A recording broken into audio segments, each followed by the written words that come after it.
The kind of loneliness that doesn't look like loneliness. You can be surrounded by people and still feel it. You can have conversations, messages, even laughter. And yet, when everything quiets down, there's a sense that something essential is missing.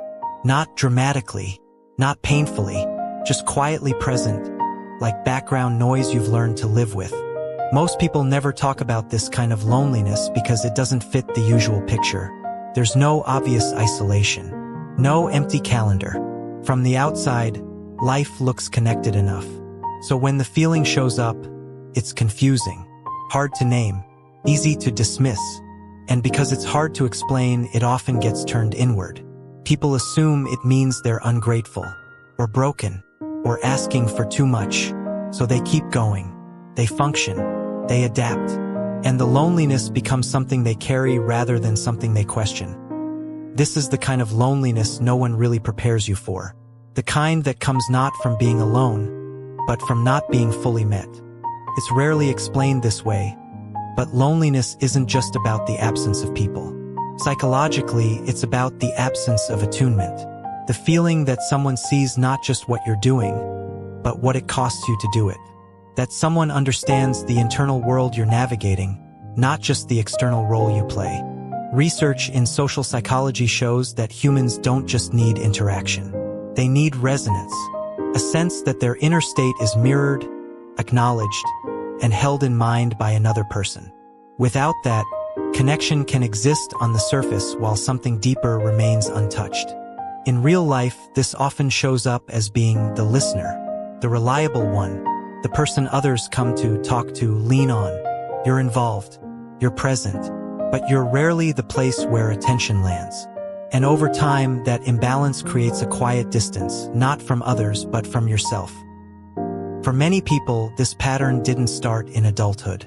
It formed early in environments where emotional awareness was useful, where noticing others' moods mattered, where keeping things smooth, calm, or manageable became a skill, not because anyone asked for it directly, but because it worked.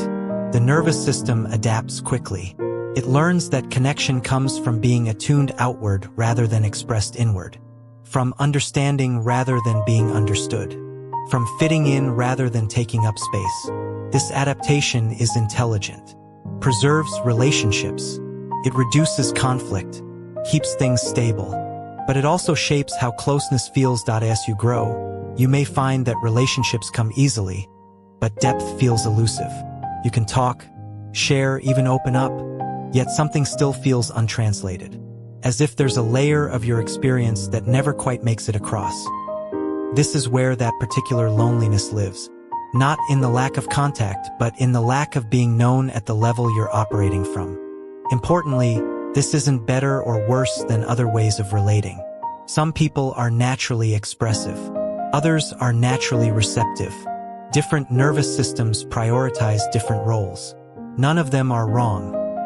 The difficulty arises when the receptive role becomes constant, when being the one who understands replaces being the one who is understood, when connection becomes something you facilitate rather than something you inhabit. There's a paradox here. The people who feel this kind of loneliness are often deeply perceptive, emotionally intelligent, capable of holding complexity. These are strengths. They allow for empathy, insight, and nuance. But they also come with a cost. When you're highly attuned to others, you can start to minimize your own signals. You might not notice when you need support, or you notice but don't expect it to be met. Over time, the expectation of being alone with your inner world becomes normal. That normalization is what makes this loneliness so quiet. It doesn't announce itself as pain.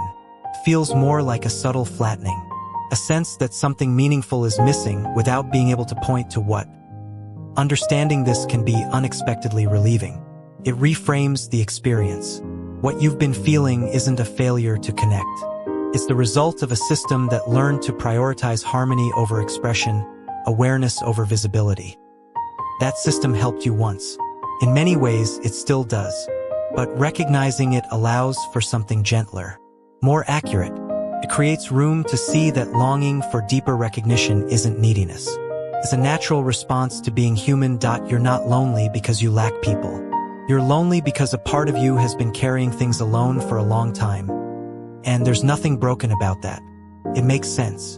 It tells a story about how you learn to relate, how you learn to stay connected, how you learn to survive emotionally. There's more to explore here, about how this kind of loneliness shapes identity, boundaries, and the way closeness feels. If this resonated, it's not by accident. It's pointing towards something worth understanding. If you like this video, you can leave us a like or comment down below. For more psychology video, please subscribe.